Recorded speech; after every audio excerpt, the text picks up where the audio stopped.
Welcome to Survive the Hunt. I'm your host, Austin, and today we are going to talk about the movie The Gallows. I'm joined by Nicole and Manny. Hello. Hi. So first off, let's just talk about what do you guys think about the movie? I thought it was kind of scary, honestly. I mean, haven't been like super scared of a scary movie in a long time, so that one kind of freaked me out just a little bit. My honest opinion, I didn't like the movie. I thought it was the acting when the acting in it was pretty bad. Yeah, Yeah, I gotta admit, there was some times where I was like, come on. The You could've movie done better. logic is very questionable. Just and then like the logical sort of side of it has too many plot holes, and I don't know. I just wasn't a fan. Yeah. So it is a found footage film, which found footage can be done really well. Examples of that is you're trying to catch ghosts in Paranormal Activity. Mm-hmm. You're shooting a documentary in Blair Witch Project. Yeah. But in this one, the found footage aspect is only used because it's just them going into the school and vandalizing. But then also one of the main characters, Ryan, who's the camera operator, he just records for the play, and that's basically it.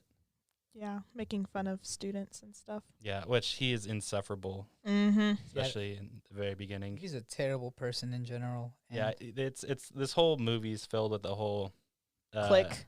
Yeah, it's definitely click based. I'm a football player and you're a nerd and I'm gonna bully the shit out of you. Yeah, just because you like something like a play, Yeah. which is so dumb because But that's like 2000. That was Yeah. that's It just- so yeah. 2000. Oh, gosh, this yeah. came out in 2015, so But it still had that vibe. Like the classrooms looked like they did. yeah, it came out in 2015. It was originally filmed in 2013, so I'm not saying that was always the truth because I remember even me throughout my high school, which wasn't too long ago, but Mm-hmm. was like, for example, myself, I played sports, but then I did plays, I did musicals, I did vocal and choir, and Oh, see, I did no Played- sports. played band. So it's like, Oh yeah, I was in band and choir and even for my small town, we had people who just did everything, and it wasn't like we bullied anybody. exactly. I mean, there was probably a little bullying Yeah, there at might my be a school, little but bit, it but- wasn't like extensive enough. Like It's definitely dramatized. yeah, The whole bullying when it comes to people doing stuff that's bigger than sports. maybe I did see it, but like you like choose not to, or you just think, Yeah. oh, it's just playful banter, but Yeah. it's not. Yeah. So, what did everybody think about it originally? Like, what would you give this out of a 1 out of 10? What would your original scary score for it?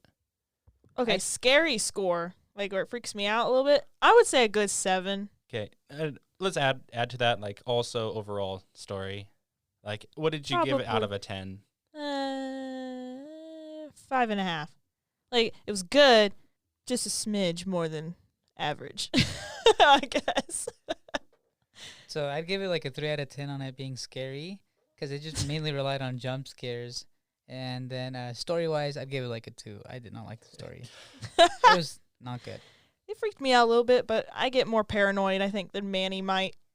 What I don't like about like horror is like the overuse of jump scares and loud noises to scare people. I think it's just like Ari Aster does a great job of being really scary without having to have all that. But Yeah, he definitely doesn't have to rely on loud noises. He actually does scary visuals or creates a scary story, which it is kind of sucks. This is a Blumhouse film, which Mhm. Blumhouse definitely capitalizes on the whole idea of we're just going to grind out movies. It will just keep making more and more of them. The only type of blueprint they have for the movie is characters are introduced. Sometime through there, a big loud noise goes off, and it scares you. And then sometimes throughout the movie, they'll give you information, but besides that, no, they just rely on scary visuals or just loud noises, and that's basically how they get their scares. Oh man, they've made all kinds of movies. I didn't realize they made like The Purge. Yeah, oh yeah, Blumhouse is like one of the biggest. I think they are the biggest like horror movie factories. Oh yeah, they do mostly horror Yeah, oh yeah. or thriller. Yeah, it's head by Jason Blum, which he's what I can tell he's a pretty cool guy. I kind of like looking at all that story and seeing. Oh man, they have an unfriended dark web. Yeah, it's really good. We should do that sometime. Nah. I'm So gonna need a nightlight. Yeah. So, what did you guys think about the found footage aspect of the film? What do you think about it? What do you think about found footage in general? So like with Blair Witch, the Blair Witch Project, that was really good because the way they implemented it, being a documentary, it was like really believable. But so the character, I don't remember his first name, but he's the one recording for the play. He was just given a camera. Ryan. Ryan, yeah, he was Ryan. given a camera to record the play, but he never does any of that, and he does other stuff with it. Yeah, he And- basically just messes around. Exactly. I know in the movie they say that it's his camera, he owns the camera, because he makes a comment like, "Well, the camera, you're just supposed to be up in the booth." And he's like, "The booth camera sucks. That's why I'm using my own." So, Mm-hmm. but They use their phones too, and it's like the technology they have on their phones is ridiculous, especially that for the time, time. It's, yeah. it's they ridiculous. even do that with just like all found footage cameras they're gonna do. It's like they It's gonna- definitely didn't shoot it with camcorders and stuff. They shot it with industry standard Oh, yes. high for sure. resolution cameras, which Manny might even be able to guess. He's our camera guy here. But No, because they show the cameras they used in the movie. They use a night vision app on like an iPhone 5, and then they use like this field recorder, and an camcorder iPhone 5C. There was no cool There's no night vision yeah, app. exactly. Yeah. That's crystal clear. yeah, I was talking about like the camera they would use to actually record it. Like they definitely did not use any of those things. Those were No. Oh, no. props to make it seem like that.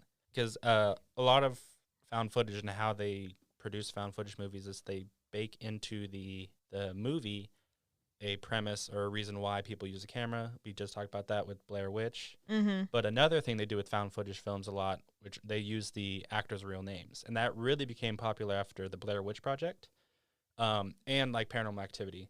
At the beginning of this movie, you get a title card that says like, "Thank you to the Nebraska Police Department." Oh, yeah. And they do that to make it like, oh, this is a real thing. This isn't a movie. These are found tapes that we got. But they did a shitty job because in the very beginning of it, they show the logos. It does of, like, say it's Warner Bros. inspired by real events. Yeah, So maybe I have some stuff on that later. Oh, Yeah, but the characters are played by their real names, which so it's like it's not their last names, but they're like Reese's real name is Reese, Ryan's real name is Ryan, and so forth. And they do that just because so they can try and make it look real. Mm-hmm. Also, so you can like Google them in the future and be like, oh, these were the same people. They really try and do that a lot because in the Blair Witch, when they did that for the first time, I say it was the first time. All three actors used their real names, first and last name. So when the movie came out and became a huge hit, everyone thought they were dead. Like even friends and family of the actors sent their parents like letters and stuff being like, we're sorry for your loss, to where they legit thought they were dead. And it's really sad because all three actors couldn't do anything anymore because everyone thinks they're dead. That was pretty good marketing. What? That's really good Yeah, marketing. yeah, and you could even do like during the making of or the distribution of the Blair Witch, you can like they hung up posters and shit, flyers around town saying like missing, and there's websites dedicated to it long before, which I think is really cool. Oh, wow. Yeah, when people went to theaters, they thought they were actually watching like something that actually was going on. Like they just found all these real events or the tapes, and they were just showing them in theaters. People were like legitimately freaked out. Mm-hmm. So Oh, like, wow. I didn't know that. So for me, the movie that did that for me that really got me interested in like the whole found footage and basically horror was Paranormal Activity. Yes. And the reason why that one was I was too young for Blair Witch. I've seen it now as I was older, but Paranormal Activity came out when I was younger, so that actually it was one of those things like, oh, that's a scary movie, and my mom won't let me watch it. I'm pretty sure I was like an 8th grader Yeah, when I think the I first was one came out. 6th or no, I was younger. I must have been really younger. No, because I'm 4 years older than you. Yeah, I would have been like 4th grade or 2nd grade. Yeah, I was at somewhere least in between there. beginning of middle school. Yeah, I remember 7th, being 8th grade. grade school. I wasn't quite yet in high school. Because I watched or it junior high. at my best friend's house, Elissa, and we were at her mom's. And I remember watching the first Paranormal Activity, and I was like, The first 'cause I was Paranormal a Activity I big watched weenie. was the second one, and that to me, which is ironic, because that's like the one that they say is always the shittiest, except for the new ones on Netflix. oh, But yeah. I loved the Paranormal Activity movies, and specifically the second one. It just came out when I was just the right age to start Yep. liking horror movies. Mm-hmm. So it was like that was my movie that I really enjoyed and loved to talk about and loved to watch. and that was my zeitgeist for found footage. Yeah. Oh yeah, I definitely started liking. Yeah, I would have. The second one was okay, but obviously I was about the same age as you were when you watched the second one. When I watched the first one, so Yeah. I've kind of Yeah. I grew to love the first one. Yeah, and I think that's just kind of how those things go. I know the original callback to all that is something like the Blair Witch, because I think the first found footage horror movie was like in the 70s, if I remember right. I did some research on it for a little bit, and I don't remember what it was called, but I think it was like the 70s or 80s. I don't remember anything about it. Yeah, Cannibal Holocaust. What The Cannibal Holocaust is also found footage. is it? A found Oh Yeah, footage? it's wow! found footage. Isn't Yeah, that the one Cannibal that Thomas Holocaust? told us about? Yeah, That creepy one where they're all like on an island or yeah, something. and Yeah. sadly, then that movie's got a lot of backlash because like everything they kill in it is real, there's- and it's like Yeah, I don't remember the that, the man. creator of the creator of the movie was actually tried and put Yeah. in trial because they thought the events were real and everything was in the movie was real. holy crap. isn't it like take place with like indigenous people? Yeah, it Mhm. takes Yeah. place in Colombia. Yeah, and I think they ended up using like They used actual Colombians and they were going to pay them but ended up not paying. Yeah, them they probably just anything. like, hey, we'll help you out, and then they filmed whatever they did. And just A got lot them of shady shit happened Yeah. in the Cannibal Holocaust, like killing real animals, and people actually thought the effects in the movie were really good, and people thought people died in the Oh my making of the gosh. movie. So are we ready to dive into this? Oh yeah. Oh yeah, Let's I'm go. ready. Okay, so the movie starts out in 1993. We get that right after our title card that says "Thank you to the." You can definitely tell it's like VHS style. Yeah. It's kind of got a little bit of grain to it, and the first time I ever saw this was only a couple days ago. I think. No, I think I did see it in theaters, but I don't remember. Mm-hmm. I think I do, but it's been so long. But when I was watching this with my girlfriend, it starts, and I was super excited. But then I hear that they start talking over it, and I'm like, oh shit, this is found footage. Yeah, it was kind of hard for me to hear that part, but I knew they were just talking during the play. I think that's just why they did it, just so audiences can get ready. Yeah. But it cuts over, and we get to see Charlie Grimmel, who plays a character named Arthur, go to the gallows, and they're reading his fines, where all of his like crimes, Mm-hmm. and it gets interrupted because Charlie falls. The gallows gives way, and this dude dies. Okay, so it wasn't on purpose. It was an accident. It was an accident because people from the audience start screaming. You see the stage director from the side run up, and everyone starts trying to grab him, and it was too late. He died. It snapped his neck Yep. instantly. Yeah, which I have some things on how they did that. We'll talk about that at the very end. It's very interesting. Okay, So I'm pumped. it jumps to 20 years later, and they're redoing the play. For some dumbass reason. Yeah, they're like, Oh yeah, this kid just, we know this kid Well, died hung 20 himself. years ago, but yeah. let's redo the play. Yep, in his honor, even though they're not allowed to speak his name. Yeah, Wouldn't so- you imagine like they use like a test dummy for the like If they have you a see dummy it, there? So the one thing that I did notice, which probably they had to talk about with the school board, 'cause they talk about going to school board, is in the original play, you see like the way they hang the rope is so realistic. And then in this one, you get to see it where it's just looped around twice. So if it falls, it just pulls the rope with it. That's true. Yeah. But What do I think about that? it jumps 20 years later, and we get to see main character Reese, who is playing Charlie's character, the same character that Charlie played 20 years before, and a girl named Pfeiffer, who plays the lead actress. Mm-hmm. And it's here that we find out that Reese is a terrible actor. He is not delivering his lines well. No, he's not. And throughout this whole time, we get to hear Ryan, Reese's friend, and the other male, who we talked about earlier, who's the complete douchebag, talk over the whole thing. It is quite annoying, I could say so. Yeah, Ryan's a piece of shit. Yeah. He's just annoying in general. Yeah, it was just like, dude, what are you doing? This isn't funny. Like, it's just straight bullying. Yeah. Like, if I was Reese, I would not want him to be my friend. I would have dropped him a long time ago. Yeah. So right after we get introduced to Ryan, the teacher calls for a 15-minute break, and Ryan and Reese both leave. Oh, can we talk about that teacher, though? Oh, yeah. Yeah. What kind of teacher just allows that kind of behavior?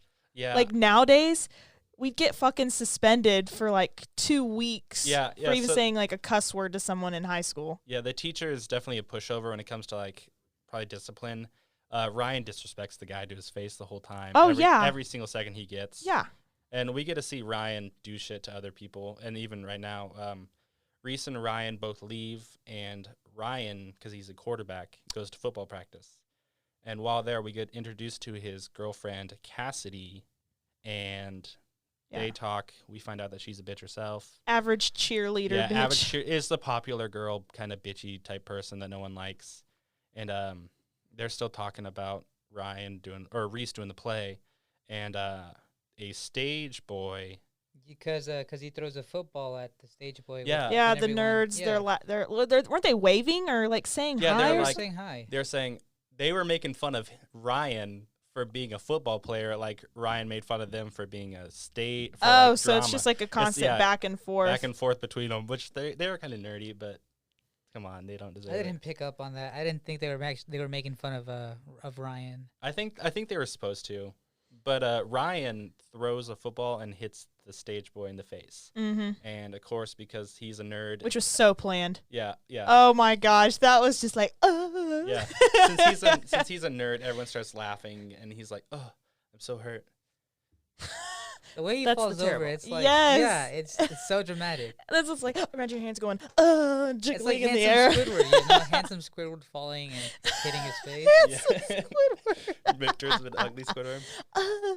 Okay, so it jumps from out there to back inside the clear now. class, into the classroom, and we get to see the teacher, who I think is named Mr. Schwinderman, who is actually the director of the movie. That's the cameo. It was him. The teacher was the director of the movie, and that's kind of his importance to it. That's about it. Nothing much. Oh, Um, would have never known. No, they weren't even in the classroom. They were in the auditorium, because this is when Cassidy and Ryan are like she's laying against him. Oh yeah, And and he's he's acting doing- like he's like yeah, gonna like have get sex it with her. on Yeah, like he's later. doing the definite. And she's thing like, "What that. you doing? Yeah. Stop." After that, we enter a talking head section because they show the crowd of all the people who are there, and they interview a woman from the crowd. Yeah, And because Ryan talks about her and says how creepy she is, and that he doesn't think it's a parent. It's just a chick sitting in the corner. that she's always here. Yeah, that she's always there. Yeah, and we find out that she was in the original play 20 years before, and of course Ryan, being Ryan, was like, "What was that like?" And she says something like, "It's something that you can never forget. It's Yeah, it's a little bit traumatizing. traumatizing," but he takes it as it's fun and cool, and how borderline. I took it as he was borderline jealous that he got to see someone die because he's that type of douchey type person. Definitely not taking her drama seriously when it comes to the trauma that she's been through. Definitely seeing someone die. Yeah, especially someone she loved. Yeah, which we find out later. That we find another interview, and it talks about how they think the school's haunted. Things keep turning on and off while they're there, and kind of sets the thing that, oh, this place is haunted. It's a haunted school. So it cuts after that to Ryan reading in the hallway, going over his lines, and Reese finds out that It's Reese out there with yeah, his lines, Reese and and Ryan's Ryan. just being a douche, and he's Gosh. like, "Dude, why are you even doing this play?" Or is this when he's trying to? No, go ahead. This is when we find out that Reese has a crush on Pfeiffer. Yeah, I just didn't know And- how that and came about. I Ryan- can't remember. Ryan tells Pfeiffer. Yeah, Ryan's that douchebag who's Yeah. just like, "I'm gonna go tell her before you have the chance to," you know. Yeah. And then, I mean, she acts really stupid though. No, I don't think she's stupid. I think it's just one of those things like, yeah, I know. They Like, kind of have a crush Can we on not talk about it? You know. No, because she says she like, don't oh, freaking like Ryan. no. She says Ryan's a really nice guy. He's gonna do great. Reese. Reese. Their names are so close that it just sucks. Yeah, Ryan's the douche. Yeah. Reese is the non-douche but kind of douche. Ryan is douche. Reese is not douche. Here we go. Yeah. Okay, so then we get the stage manager, Price, plays a trick on Ryan for hitting him in the face, and he does this by telling him, like, "Hey, I can't get this, pulling on this like rope. Can you get it?" And he's like, "Yeah, I can." Yeah, there's a I'm special name for in Yeah. plays. They have the ropes on the side and you pull them. I think it's for different stage props and Yeah. stuff, like curtains or clouds. Yeah, he tells him, "Hey, can you get this? I'm not strong enough." And he's like, "I am strong enough. I am football. I am man." Oh yeah, I'm a man, And, this man. Price plays a trick on him by, like, when he's pulling on it, he lets loose and he falls to the ground. Mm-hmm. So this is when Ryan gets up and chases Price, the stage boy, out, and he hits a door, and he finds out that a door is unlocked. Yes. And And- he's like, oh my God, I got a great idea. Yeah, And so So then I have Ryan- an idea. Ryan goes to Reese and tells him, "Bro, you won't believe it. I found this door that doesn't lock. We can come in and vandalize the set." Do you want to do this play, man?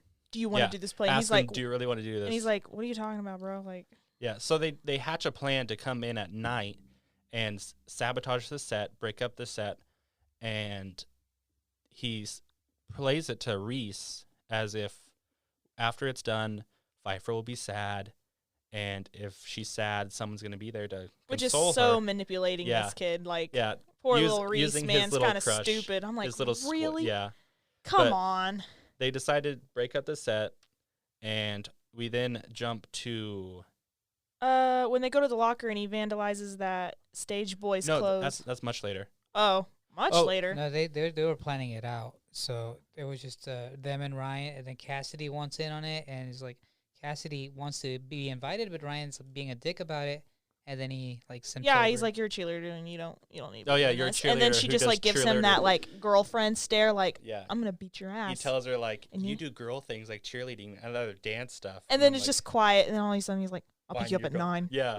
So then we get a scene where Ryan is in it's just Ryan's bedroom. Yeah. And it's we don't see anything. We hear the TV in the background, and then Ryan pops up to do a jump scare, Mm-hmm. and then he's sitting there talking, and his mom opens up the door, And he just looks like a kid who just got caught caught doing something dirty. masturbating or something. Yeah. Just and in he's his like- underwear, yeah, and he's and jumping you're- himself up. And then he's like, "You're in your underwear with a hoodie on, bro. Why are you getting all crazy?" And he's like, "Mom, don't come in. I told you to knock." And I'm like, "Bruh, you ain't naked. Yeah, What? that ain't even naked. What were you doing then?" What were you planning to do? Yeah, no joke. Okay, so then it jumps to Reese or Ryan, Ryan. walking into Reese's house, Yep. and he just walks in right through the front door. He's one of those Like kids. he just owns that place. He's probably known Yeah, Reese he, for he so probably long. is, but it's like even with my friends, I was never like that. But Yeah. we walk in. He walks in, and Reese and his dad are arguing about Reese quitting the football team and doing the play. His dad doesn't want him to do it, and Ryan Foreshadowing. foreshadowing. Ryan comes in and like takes him, and his dad's By the way, very disrespectful. Ryan just walked up and there was like, "Yo, Reese, let's go." yeah, You know? yeah. Like, During that, their parents were definitely talking. They were definitely having a conversation, but now he just comes in and is like, "Okay, let's go." I know, right? he's Like, like, if I was a "I'll have parent, your I'd been son-" like, Yeah, "Fuck, did I'd you be, say if I to was me? a dad, I'd Get kick. your ass out of my I'd house kick, right now." I'd kick Reese's ass, and I'd kick Ryan's ass for being so damn disrespectful. yeah. Yeah. You're just gonna be an These abusive adults, though, in No, this no, film. I would have gotten my ass kicked. parent. Seriously. Exactly. Me too. Especially like I would walk into my friend's house and I've seen my friend get yelled at by his dad. I'm turning around. I'll come back in an hour. Yeah, I'm that leaving. crap's Bye. scary. It's- yeah. Especially when they turn to you and start yelling at you, and you're just like, I don't even live here. It's your fault too. What? Yeah. So then we jump to the school, and they enter the school through the door that was unlocked, and they find out that the power's not working. So they're going around trying to find the switch, and then we find out that Ryan's camera has a light on the front, and then that is basically our light for the rest of the whole movie. It does a good job of kind of showing only the people. Mm-hmm. Can't see the background, but I don't believe that a little field recorder could have that. No, It definitely cannot. But it's an ice light. Yeah. So it's here that What? Ryan decides that he wants to play a prank on the stage boy for playing a prank on him. He's trying to get him back. So then it cuts. He goes to his locker, breaks off his lock on his locker, like as if they're not going to notice. Breaks off Stage Boy's locker. Yeah, the lock on his locker, and cuts holes in his shirt to show his boobies. And then he also shows like he brought this like little shirt, which I don't know where he'd even get one. I know. I thought, I was like, wow, did he put in some effort? Yeah, I Like, know, he where really did he thought get about that this. from? And why does he think it's so funny? I got Got a a teddy little bear shirt. shirt. Yeah. So while we get the first haunt of the movie during this scene of Ryan is putting his shirt into the locker Which takes then- way too long. way too long, and then a locker above him opens up, and he Mm. doesn't seem to notice. So Which is stupid because I would have noticed instantly. Oh, yeah. You would have thought how quiet it was in there. Yeah, which I don't. We can just go ahead and guess that they're not squeaky, but Yeah. he doesn't notice, and both doors slam at the exact same time, So which you wouldn't. I would have noticed it there because I would be like, I know how hearing works, and it I could heard be. a sound on top I of can me. hear- I hear. You would this hear it from here and here. and here. Yeah. Which, yeah, they don't do anything, but From the top left, bottom right. Like, Yep. there ain't no way. But Ryan's also an idiot. Mhm. So it's from after that we see them enter the stage and they start tearing up the stage. They start undrilling the steps to the gallows and start knocking over or breaking bottles and knocking over plants, which mhm. oh my gosh, that is the laziest set I've ever seen. All the set is the gallows, which looks really cool, 2 potted plants, and this like And they're fake not even tree. real. They're fake. Yeah, We which, used like- to have a fake tree like that at our house. I think my dad still has it too. I think we like had that one for cross from like when I was like 1. we had one for a very long time. Which I was like, they came to break up the set, and it's like there's not a lot to the set at all. So they knock Mhm. over the plants, and they like, oh no, like they would get mad that someone knocked over the plants. If I saw someone vandalize the set, all they would do is pick up the plants off the ground and like put the noose back up, because basically all that happens. Yeah. So while they are breaking up the stuff, we have Reese perform his lines, because Ryan goes and is recording Reese, and he wants them to perform his Yeah. lines. He's like, come on, Reese, do it. Yeah. Which here we find out that even with a dramatic pause, he's still a shitty actor, because the only thing he changes is he just makes the lines much longer. I don't know. He seemed like the acting was somewhat better. I don't know. Maybe it's because there was no one else but his 2 friends yeah, but there all with it him. was a long dramatic pause, and it's like, come on, man. Hey, that can add just a smidge to it. Yeah, but the lines are interrupted by a loud noise, and Yeah. they think that it's the janitor. So they all get down and they start heading towards the back. Well, first they hide like little weenies. Yeah, they and they hide. can't even turn the light off. You're like, I know. And then it's also they're And like, then- everyone get down. Come on. Shh, shh, shh. He's going to hear us. He's going to hear us. And it's like, if I was a janitor in that building, I would hear the people be like, shh, shh, shh, shh, mm-hmm. which is always In funny the to me. light. Running. You hear 3 people running. It's like- and then Yeah. they're whispering like, "Hey, what are we doing? What, It's who's definitely gonna a- be here?" Freaking the a lights are like a stage lightsaber whisper. up in there. Like, Yeah. So I guess they must have waited a little bit, because after some time, they start walking to the back of the doors, and he puts the camera into the doorway and then turns, and then we find out that Pfeiffer has came, and she kind of jump scares the camera Yeah, 'cause she's seen his car. out front. Idiots, by the way. Yeah, they like park- that was one of my first thoughts too when they pulled up to the school. I'm like, why would they park at the school? Yeah.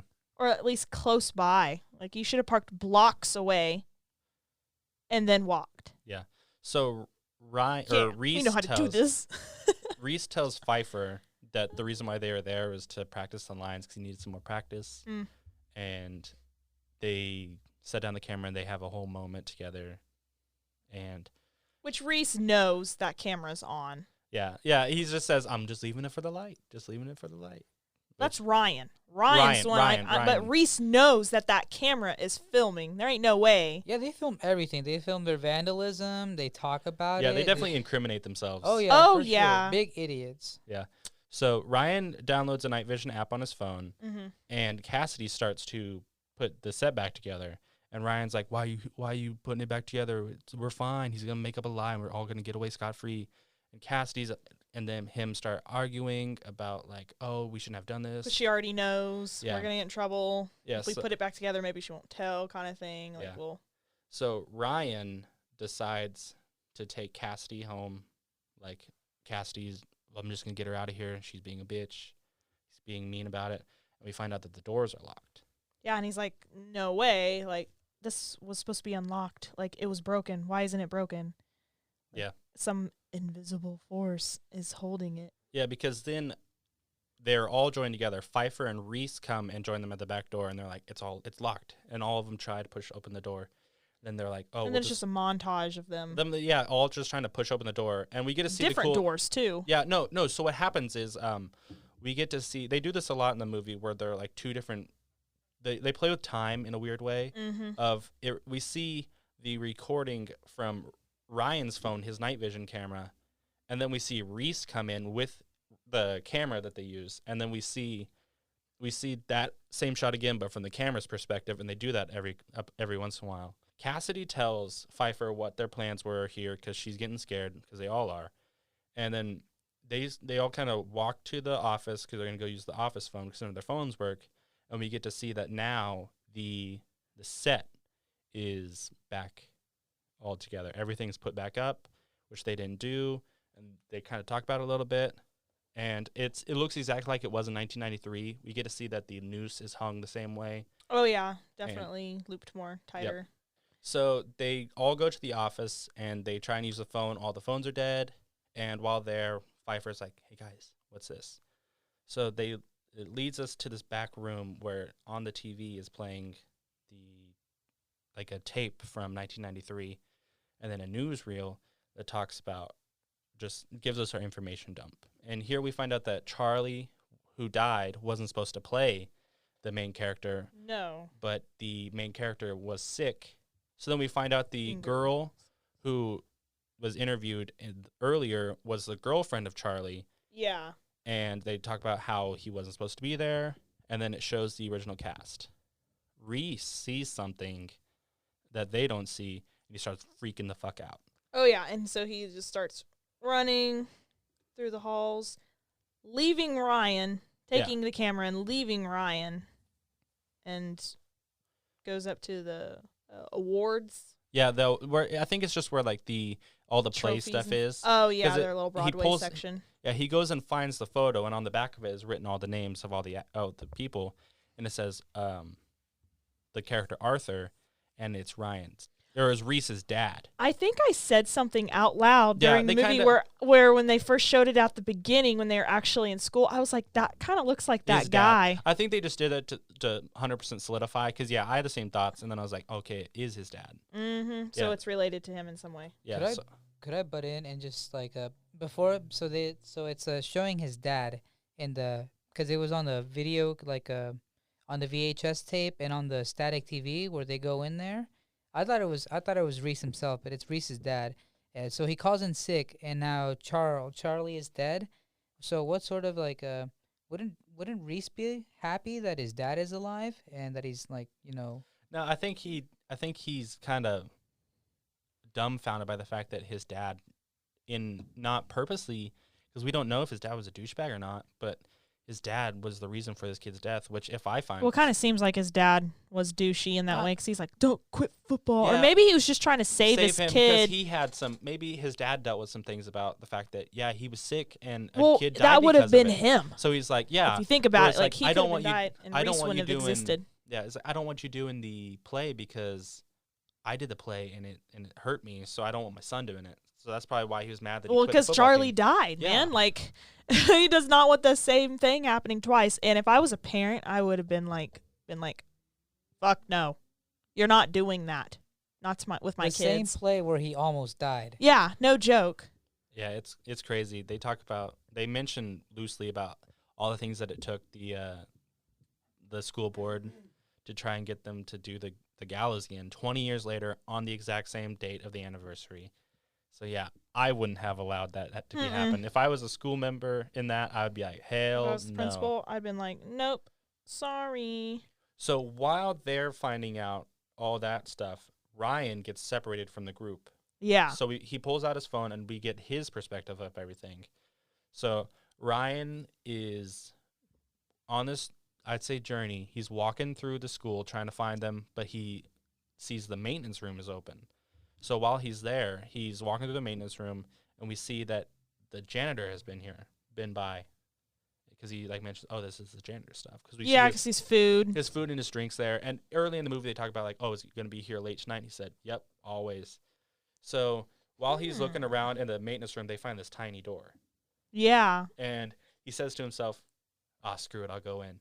So he goes into the tiny room, and as he's crawling through, he enters the other side, and it's this empty room. All it has a chair, and it looks like a cot. I'm like, oh, wow, that's kind of... I thought it was a cot, but it's not, right? No, I don't think so, but it's it was weird. Wood. It looked like a bed. Or a futon. I was like, did this janitor have some type of sex slave down here? Oh, exactly. That was my first thought, too. I saw that thing on the ground. I was like, please not be no chains or, I'm like, oh, God. So he walks over to the other side of the room, and he looks up, and we get to see, something up by the ropes. Not gonna lie, it kind of looked like a turkey.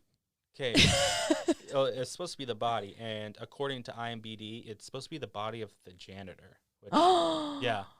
So apparently the janitor dies. That dude was like just doing his job. I don't know why he had to die. Holy crap. Okay, so I thought it was a dead body, but I figured it was Charlie hanging. Yeah, it was definitely supposed to be something because he doesn't even know what it is. He gets But that makes so much sense now that the food was there and Yeah. the janitor wasn't. wasn't there, especially when they're running through the whole place. But that sucks that some poor janitor had to die.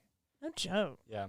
So He was just eating a sandwich. Yeah, doing wrong his place, job. wrong time, man. He had like 2 donuts and like a coffee or something, or yeah, but Rest in peace, my man. so Ryan gets in. That whole thing gets interrupted because Ryan hears screaming. So he runs back through.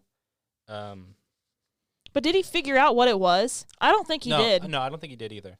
He starts running back through, and we get a jump scare of him going through like this, where all these clothes are, and we get to see this The little mask.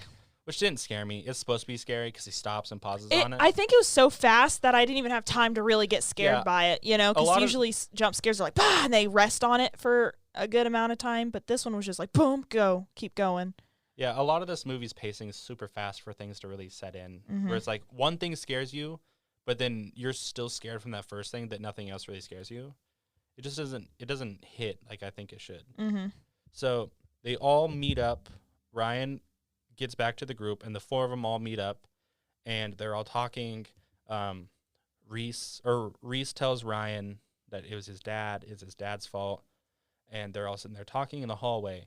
And then Cassidy starts to like choke, or they turn to Cassidy, and her throat gets a little bit red.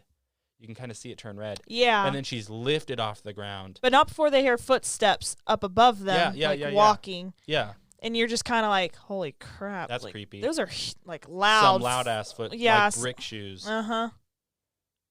But But then it stops right above her, right? and then we see Cassidy be lifted up off the ground. Yes. Like she was choked.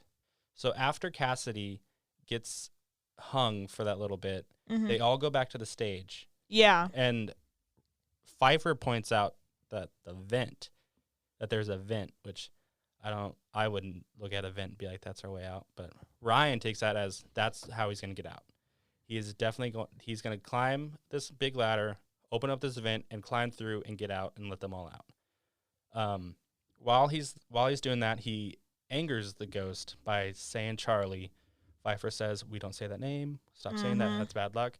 And does he take that seriously? And he starts yelling his name, and then things start to like rumble.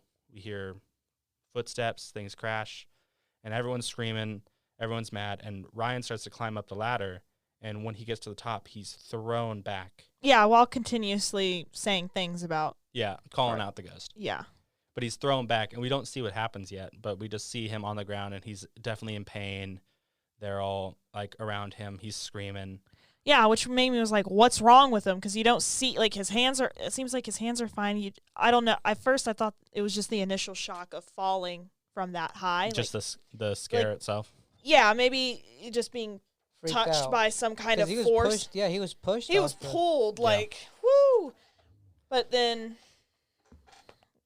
I don't know what happens. She runs out, right? Yeah. Pfeiffer's Okay, so like- all of them go.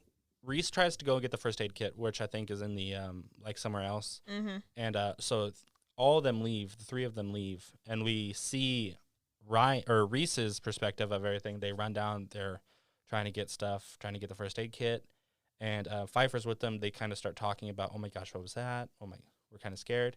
And then we see Cassidy screaming, like, And they're somebody- like, yeah, somebody help. So they start running back to the door, and the door is shut, leaving And he's like, Ryan. why did you leave Ryan in there by himself? Yeah, and she's And just she's being, a dumb. yeah, because she's just screaming and scared.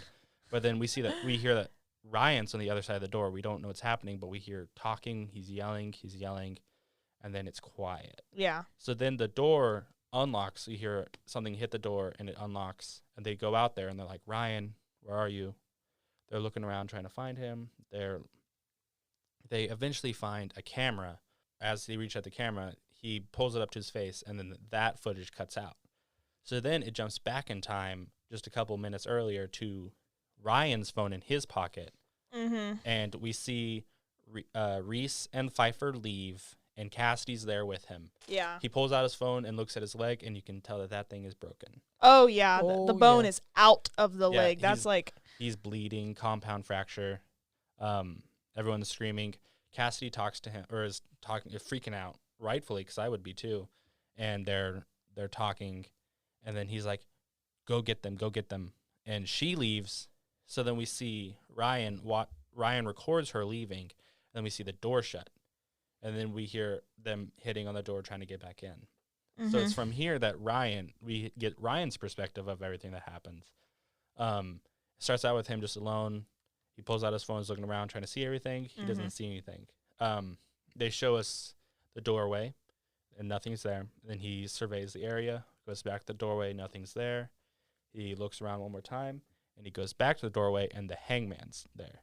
yeah, you get your first shot of your antagonist. Yeah, in full creepy costume, Oh, yeah. which doesn't look like what Charlie would wear. Like, nah, Charlie looked like that, like, and no offense, like, gay theater kid. yeah, this ghost is definitely a big man. Like you can see his huge biceps, and it was like he's just a big laboring But dude. I have a theory to that. Probably just like ghost powers, like to make himself scarier because he's a vengeful spirit. Well, I'm thinking, well, it has to do with kind of the end of the movie, so I'll wait Okay. to give my theory. So Ryan starts getting scared. He's backing up, and then we see that it's gone, and nothing happens. It's quiet, and then we don't get to see it, but he just gets lifted up, and the camera drops, and then we just see his Like static, and you see him going up. yeah but, going up, being and then choked. it's just going in and out. Yeah, and then Reese runs in and picks up the camera, and then it's back to the same timeline, and that camera's gone, and we move on from there. So while Reese picks up the camera, Cassidy's neck starts to hurt again, and we get to see that it's slowly getting worse and worse. So they take her out to the hallway. Reese goes out to him alone, and he goes into the locker room, and he decides that he's going to try and get out through a open window that's cracked. So he puts a trash can on top of a table and goes to get more stuff when Pfeiffer comes and stops him, and they're talking all there. Cassidy starts screaming, so they go see Cassidy again, and then they're just talking. So Reese goes back into the locker room and sees that the table that he just set up is gone, and the phones are gone. And while he's in there, the phone starts to ring, which they didn't have any service, so he's freaking out trying to find the phone, and we see the phone's on the inside of a locked locker, which was crazy to me, which I would imagine how they filmed that is that while they were gone, people came in, like people on set just moved it real quietly and put that shit in the locker, because it's definitely in one take. Oh, yeah. So Reese opens up the locker by breaking the lock, and it's his dad calling, and we hear on the phone, he's talking to his dad, but he's like, "What? You're not making any sense." So then he brings the phone out, and we hear that it's himself, a recording of himself saying the lines from the play, which is, "He wants me, he'll get me, you'll be safe. He wants me, he wants me." Yeah, I was kind of confused. Yeah, that. I didn't get the. Yeah, and I found that one out by watching the movie on subtitles, because I did not know what it said, but the subtitles told me that that's what it was, that it was saying the lines, and it was in his voice. So after that, we jump to Cassidy's point of view, which Cassidy's in this red lit hallway, which is the definitely cover photo, the poster of this movie. She's in the hallway with this red light in the distance, just crying because the camera's in front of her. And while they're out of the darkness, we see this guy come up from the corner, the hangman, just like appear, and it's scary. Oh, yeah, it's definitely freaky. Yeah, because the cover the poster of the movie has the hangman on the other side where the door is. So when I first saw the movie, I remember the poster, so I was looking down the doorway, and as I was looking there, I look back over and it's there, and I see Which is pretty cool. Yeah, like it they was- tricked you, kind of. Yeah, which I think Manny wanted to know how it was done. Yeah, he was just like looked weird, like he was just levitating. He just Yeah, there was no like. slowly Oh my creeping God. forward.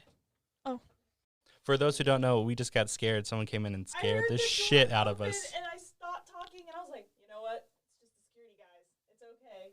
Yeah, I didn't even notice the lights were on. I was looking over here, and I turned back, the lights were on. That's the I first heard thing that. I noticed. heard a door close, and I was like, I didn't hear that, but I saw the lights, and I was like, oh, it's just. Yeah, I was like, oh my god, Yeah, oh my god, Manny didn't say anything to us. Joey, damn it. Well, that was a good little scare on the podcast.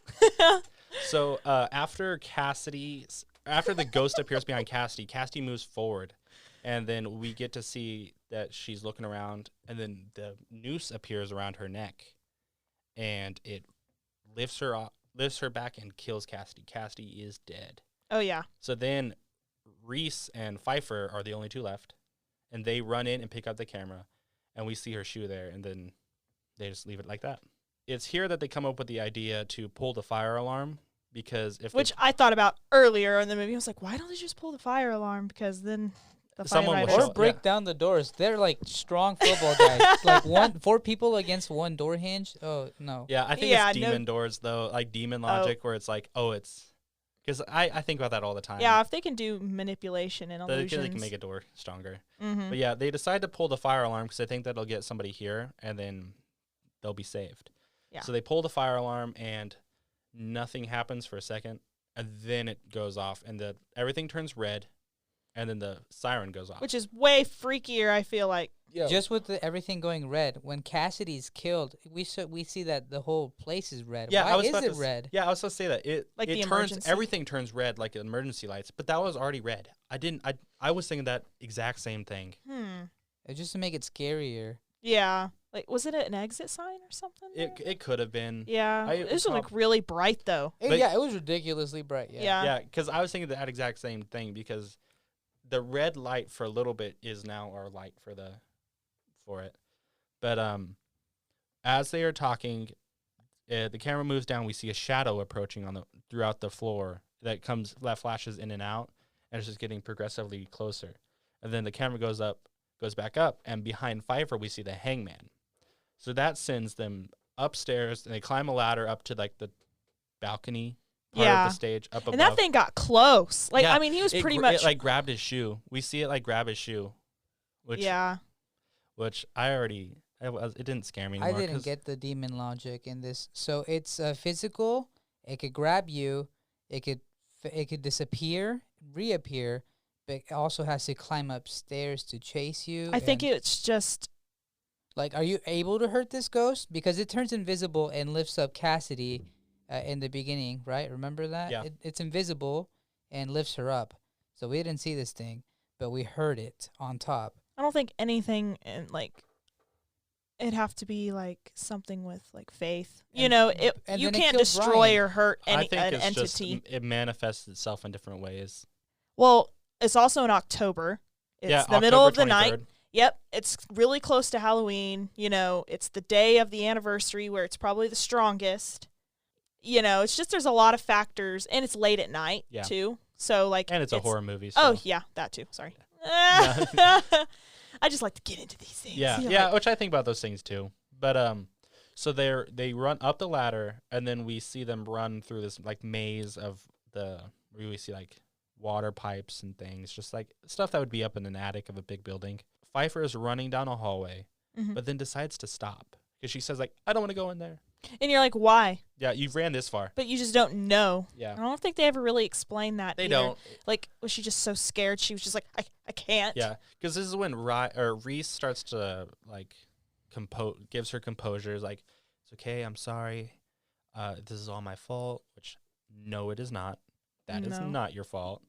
But they're talking, they're giving each other a hug, trying to calm her down because they're both scared, and Mhm. they have the right to be. I'd be scared. But the fire alarm stops, and they think, oh, it's the police. Which that is not long enough at all. Mm-mm. It is not a very long time since they pull it, get scared, and run up and stop. I would have been like, fuck no, this thing does not want us to leave, because no way the police must have been in the parking lot and heard that, because it does not take long at all. Mm-hmm. So they decide to go back down, and as they're going back down, they're going back the way they came, and as they're walking through, we see these pipes. We see like the way, and then a noise draws the camera the other way, and when it returns, the way is now blocked by like ropes and stuff. Yeah. So then, Which like I said, I wouldn't have noticed at all yeah, if it hadn't been mentioned during the movie. yeah. So it's from there that we hear like a creaking rope sound. We see all the bodies, and Which they don't show hers, right? they just show her feet. Yeah. But they show Ryan's face for like Yeah. a split second. This definitely starts what what is called the final girl circuit, where I knew we were at the end of the movie because it's where you show all the kills, you show everything, and wraps everything up, and it's usually the final girl circuit who does that. So it's like the person at the end finds all the bodies that the killer's done, and it sets you up for the ending. Mm-hmm. So they run through and they run down this.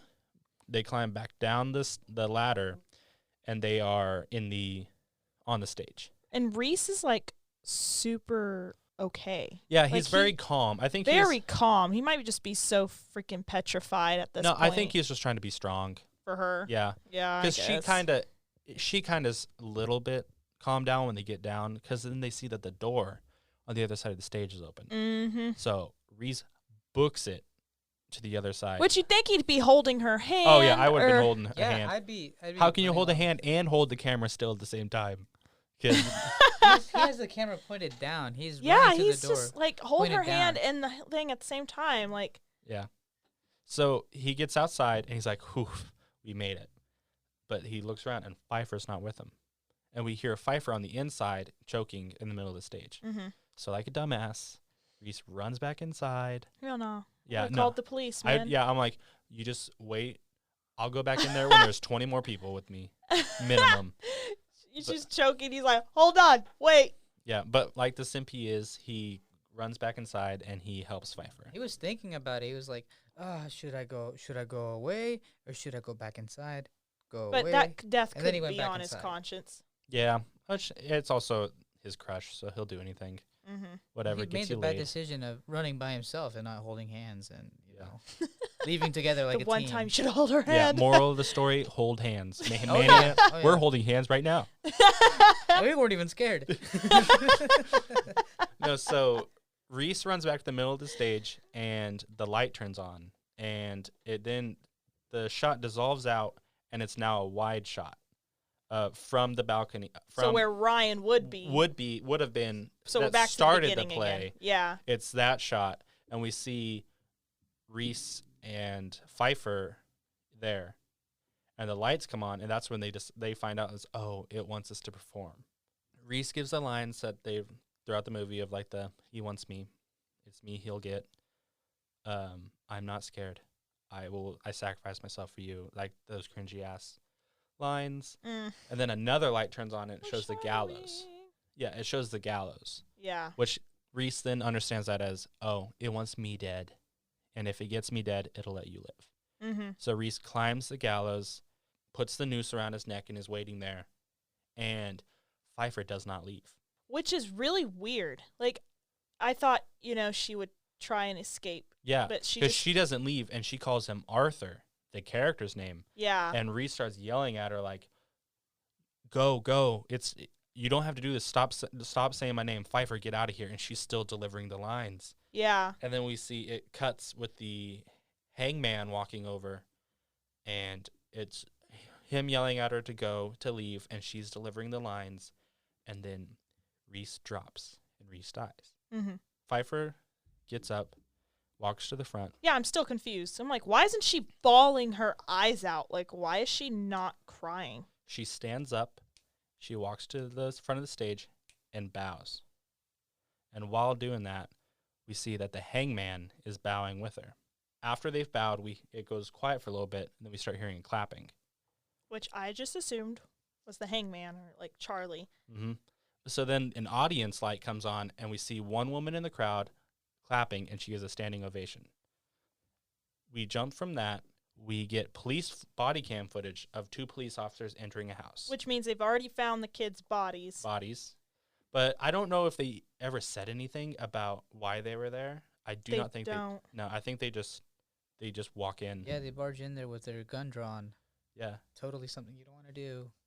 Yeah, especially when you're entering Police! someone else's home. Yeah. So the police officer walks around the house, and every time I see a police officer now, just because I'm so ingrained with horror movies, and this dude was a young, dark-haired man, I thought it was James Ransone from like It. The dude who Oh, played adult Eddie Casbrack, but it wasn't, of course. okay. It was just some no-name actor. But he's walking around the house, and he gets to this back room, and he sees like this shrine built, and then Very old-timey house. yeah, You know, like, mid-century modern yes. something. No, but he gets to the back of the room, sees this shrine, and it goes across the shrine. We see a baby doll with a noose around its neck. We see both original costumes, and then the TV's playing. He turns and finds the girlfriend of Charlie and the Pfeiffer on the bed, and they're both laying there, not saying anything. Just looking she's forward. sitting, like the girlfriend's combing, combing brushing her Pfeiffer's hair, and which is like, what do they have in common? so the police officer looks back at the TV and says Charlie Grimmel, and goes back to the two girls, and they're now looking at him, and Pfeiffer says, "We don't say that name." So then he calls back up, looking into the hallway, and the police officer's partner hits the wall and You see, presumably dies. The door slams. The police officer turns around, and it's the hangman. Jump scare. That's the end of the movie. Yeah, the cop, when he hits the wall, you just see that noose, and it's like there's nothing there, and I'm like, ah. Yeah, it was definitely a kind of a crappy ending. Yeah, I think they should have just ended it at the gallows, like, Yeah, with the clapping. it didn't need an ending. Yeah, but no, because they tried playing it like the Paranormal Activity movies. Yeah, you know, where like, it's like the 4 months later, or whatever. or like the guy's running and he realizes that his girlfriend and all her family are like possessed by this thing, Yeah. and you know. Okay, so according to the director, there's 2 different cuts to this movie. We watched the theatrical cut, but there's a Blu-ray director's cut, which has a lot more stuff to it. Mm-hmm. We find out that Pfeiffer is the daughter of Charlie and the girlfriend. I was about to mention that. I had a feeling that that's what happened. Yeah, which I Whoa, wait. Of Charlie? of Charlie So and the girlfriend. they had Uh-huh. a baby in high school? Yeah, which this is what I was about to say. It does not make any sense that she must have been She would have been the the same girlfriend. age. Yeah, the girlfriend would have had to be pregnant at the time as Charlie died, and that would make her 20 years old, and she's in high school. Yes. Which I thought, no, that doesn't make sense, because the only way that would have made sense to me is if they were like, who's the new girl? Oh, her name's Pfeiffer. Mm-hmm. But no, apparently it's like this girl was 20 Maybe years she got old. held back like 2 or 3 times. Yeah, but she's like 20 surrounded by high schoolers, which I think At least 18-year-olds. They look like they were seniors. yeah, they probably had to be seniors, but I think there's laws against high schools where it's like you can't be in high school if you're over 21. I think that's a thing. I'm probably wrong, but I have no idea. it would make Something sense. I'd look up, though. It's No, you're in the right ballpark, yeah. yeah, because Right, I think of it as like buying alcohol, because like you being a senior and being able to buy alcohol at the age 21. Oh, yeah. Yeah. But I think what they could have done to make this movie, to me, better and kind of make more sense about things is don't set it in high school.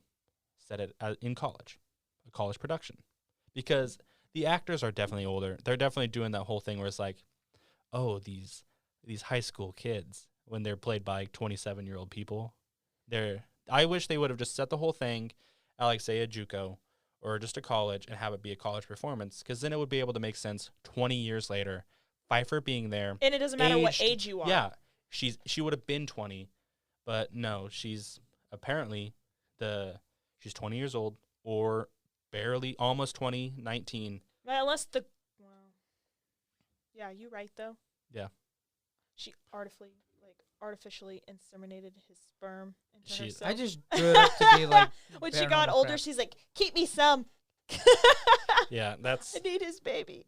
That's a bad thought, yeah. but So after this talk, has anybody changed their mind on the movie? Has our talk made it better or about the same? No, it's if anything, it's made it worse. I agree.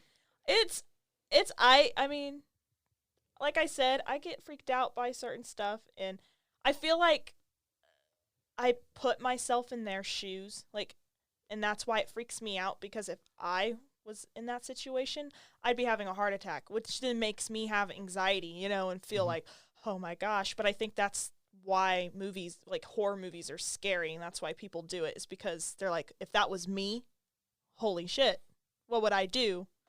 So I try and put myself in their shoes, but then I'm like, don't put yourself in their shoes. Yeah, 'cause then it's it the whole freaks you out. It's the whole thing of doing things different, Mhm. which that's the whole premise of this podcast.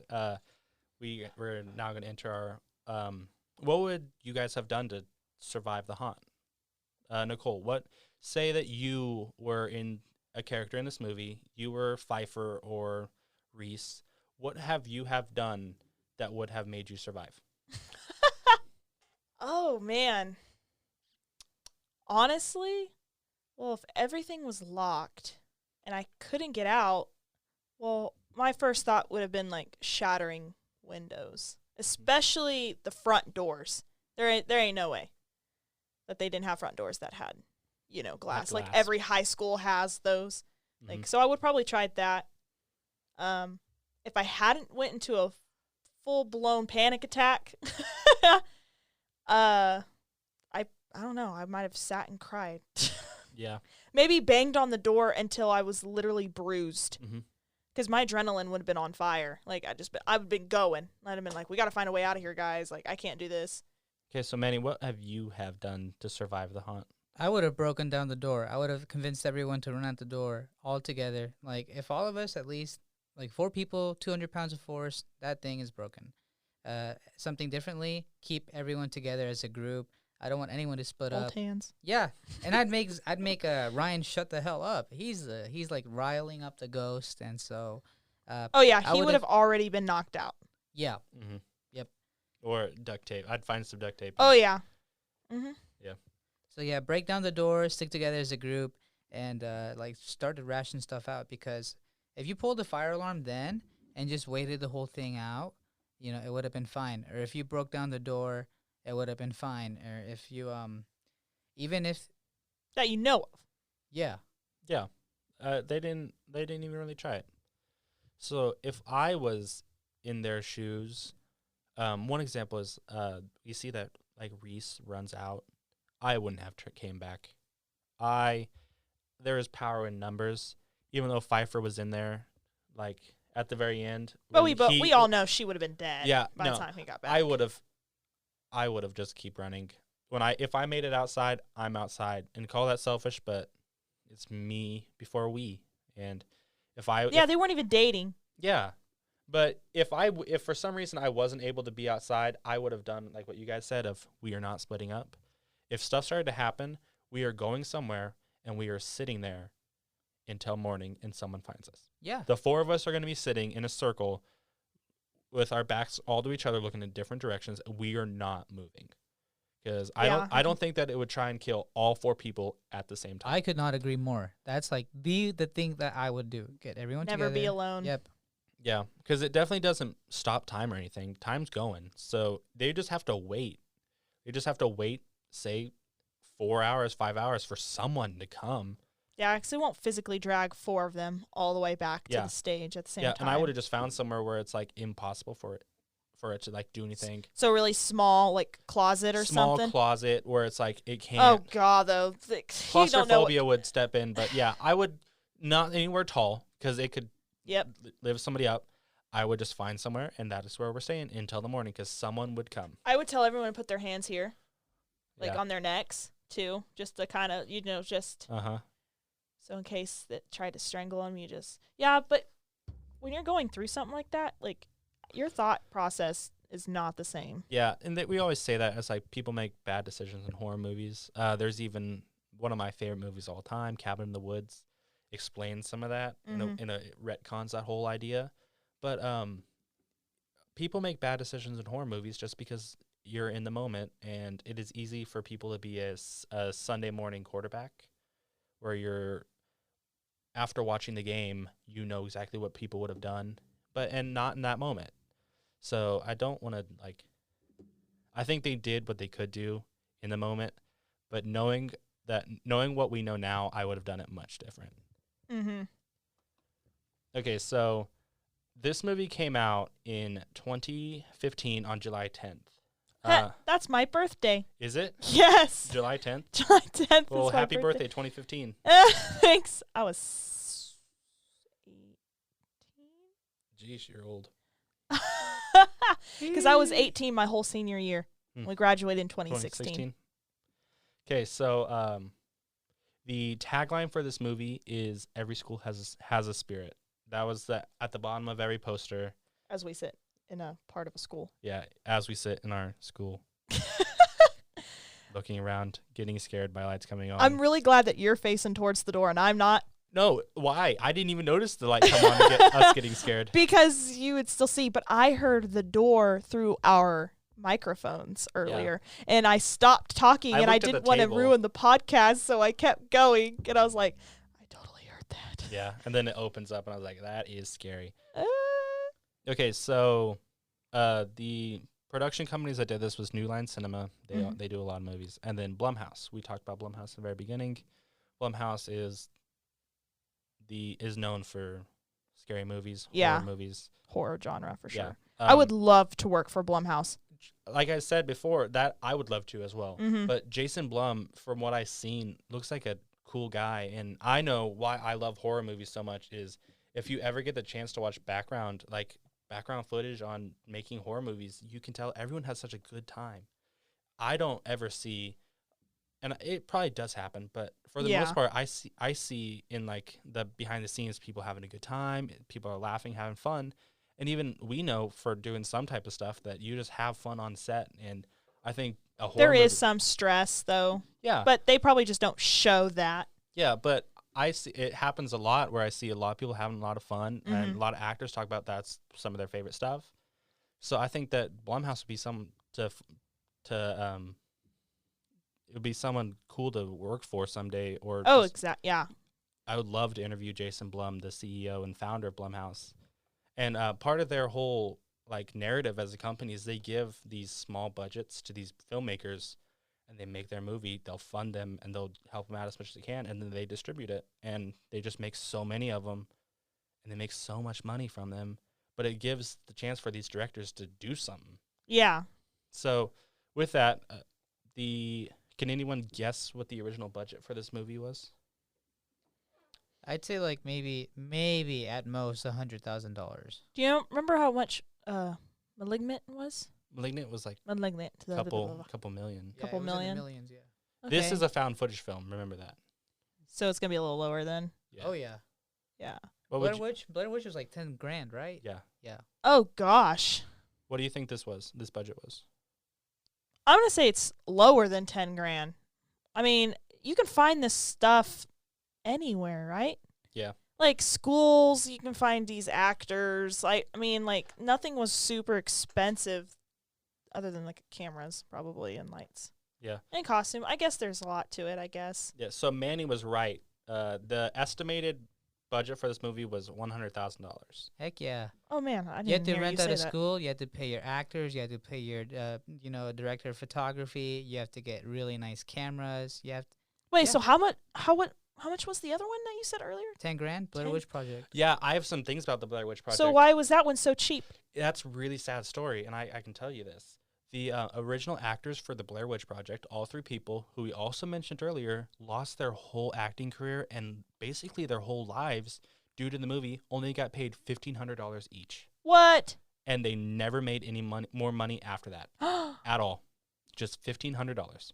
Even though it got pretty popular? Hundreds of millions of dollars. Yeah. Made so much fucking money. They made more movies about it. And yeah, they only got $1,500 because they made the original movie and someone else bought it. And I don't know how much money these people got paid, because all these people are very low budget, no name actors. The girl who plays Cassidy is the daughter of an NFL player I think he played for the 49ers. I don't remember his name, but I just knew that. I thought that was pretty interesting, which shows to me that, yeah, these are some no-name actors wanting to get their start. Mm-hmm. But I don't think any of them. Daddy's money. Yeah, I don't think any of them have moved on. So can anybody guess what this movie made domestically in its opening weekend? Like in the U.S. and Canada in movie theaters? I'm terrible at guessing, so I'm going to let keep Manny guessing. go first. I'd say This released in 2015. Everyone was, wilding out. I'd say It was in summertime too. Okay, you said the first weekend. Yeah. First weekend. Okay, In I the think United States and Canada. so. I'll tell you in total. I bet it made 15 million, and in the first weekend, it probably made like 5 million. Okay, what about you, Nicole? Oh man, I don't know. uh, 20 mil. 20 million first weekend? Yeah. Okay. So it made $9.8 million in its opening weekend in the United States and Canada. And after that, it opened up into more theaters, and it in the United States made a total of $22 million. $22.7 million. Okay. Yeah, can you guys guess what it made worldwide? Because it did go over, it was shown in Europe and Asia, and it went domestic. It went, or not domestic, it just went worldwide. Like 32 million. I was literally thinking in the 30s. 32 million. Okay, it made $42 million. Oh, shoot. Okay. Yeah, so it definitely made its money back and then some, which I love to I'm a huge geek when it comes to like how money is pushed around in Hollywood, because sadly there's no money made in Hollywood. Anything you make goes to something else. You just retain cash in Hollywood. People aren't really rich, they just stay rich. You guys know what I mean? Yeah, because they have to continue. Yeah. So, like I mentioned earlier, Blumhouse is famous for giving people low budgets. And I mean low budgets as in anywhere from $500,000 to $1 million, or maybe even rare to $2 million, which that's relatively low for a 90-minute box office Hollywood movie. Yeah, a Yeah. small loan of $1 million. I was just about to say, man, if they give me $1 million, I'm going to act and do whatever they want me to do. Yeah. Yeah. But Very small budget. Yeah, of $1 it million. is. It because is- you have it to is pay your relatively a actors, small budget. directors of photography, Oh, your yeah. lights, Editors. your audio, your editor. Yeah. yeah, Woo! it's That's why I like this marketing. business. yeah. Yeah, everyone gets, and then usually if you're a smart person, you can write yourself in to where you get stuff at the end of, you get your money, and then you get royalty rights, Yeah. which you can make a lot of money. And I have a really cool story about that. So, have you guys seen Twins with Arnold Schwarzenegger and Danny DeVito? No. Okay, well, that is quite the movie. It is not a horror movie, while I wish it was. I wish we could do that on the podcast. But in it, Danny DeVito and Arnold Schwarzenegger are twins, and they just go through their whole, like, borderline, it was like a buddy comedy of them finding out that they're twins and going through their lives. So when they made the movie, they were both paid, I say not a whole lot, but I think it was like only $2 million each. No, I think it was like $500,000 each Yeah, that sounds reasonable. for an actor. Wow. And these are the main characters. But they both wrote in, they're like, okay, but I want 50%. Both of them a total get 50% of all revenue from the movie. That movie fucking went off. It sold toys. It showed in theaters. It killed it in the box offices. It replayed on streaming services, on TV, and they've made so much fucking money from that movie just because they made it in their contract that they would get royalty rights. And I would hope that if I was ever able to make a Blumhouse movie for only a couple $1 million and I was paid, say, $100,000, that I would retain royalty rights. Because, man, you'd make so much money. It doesn't even have to be a big Oh, percentage. man, You that can doesn't just look have like a it be bad like movie at all. 5%, and you'd still get something decent. Yeah. Like a really good amount. Well, even like, say the original director who played the teacher, who is the original director's name is Travis Clough and someone else. Even if they got 5% of their now total $42 million, they got 5% of even 5%. That's still a lot of money extra. Mhm.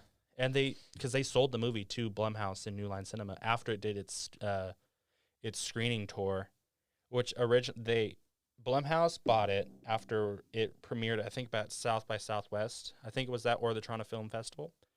They bought it. They recut the movie and put it in theaters. So they definitely got paid. Mm-hmm. They made their money, which still makes me think, I wonder how much the actors got, because probably nothing. Because at the end of the day, and we even know that, once you have your actors and you're making a movie, once you're done acting, they're done. They're gone. You just wait for someone to come back for maybe reshoots. But so much happens after it. And not a lot of people know that we all know because we make movies. That's our passion, is so much stuff happens in the post and so much money is spent in the post that you you don't pay your actors a whole lot, and then you pay them once and they're done. Yeah, because all the money's going towards everything else. Yeah, it takes so much to make a movie. Ooh, yeah, we've learned that. Yeah. Yeah, all of us kind of going in naive about this is gonna be so much fun. Oh, but yeah. then it's like 3:30 in the morning. I'm covered in bruises. I have a borderline. We're running down Main Street. I'm driving a car. Manny's driving a car. Gabe's halfway out the window. Let's go. Yeah. We got to get this shot, man. Yeah, it's Gabe and I recording a movie with Manny directing in a blizzard, and I'm outside for an hour and a half shivering while they're inside going over lines. Definitely still not South. That was so much fun.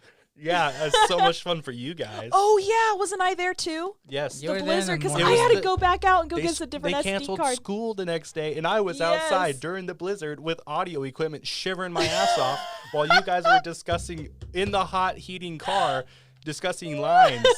You were mad. Yeah, you were pissed. I was big mad. I was big mad.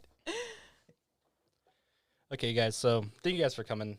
This has been really fun. Oh yeah, I totally enjoy doing this. Yeah. I'm a talker, man. I like to talk about things. Yeah. So since this is October, I definitely want to ramp it up since this is a spooky month, and I'm happy to announce that I think the schedule will be, hopefully, and take this lightly because while I say this, I'm a very busy man. Yeah. We all are. Mm-hmm. I would like to once a week release the Halloween movies, the John Carpenter's Halloween 1 through 5. As it I've never seen any of those. Okay. I'd love to have you on. No. But since it's also a Halloween, I want to sprinkle in little podcasts, little gift episodes every once in a while, as much as possible, because it's the spooky month, and since it's horror and I'm horror, I'm gonna capitalize on that because I love it. But expect the Halloween movies at least once a week. And I want it to be on Sundays, but it might not work out because Halloween this year is on a Sunday. So I'd love to finish up Halloween with the 5th Halloween, The Curse of Mike Myers. Ooh, yeah. Yeah. I want to thank my guests for coming on. You guys can follow me at Survive the Haunt on Instagram. And we do have a YouTube. You'll be able to watch this podcast on YouTube in an audio and video format. There is no video like us, but you'll get an audiogram. So if you're a YouTube user, you can watch it on there. Is there anywhere you guys want to be found on?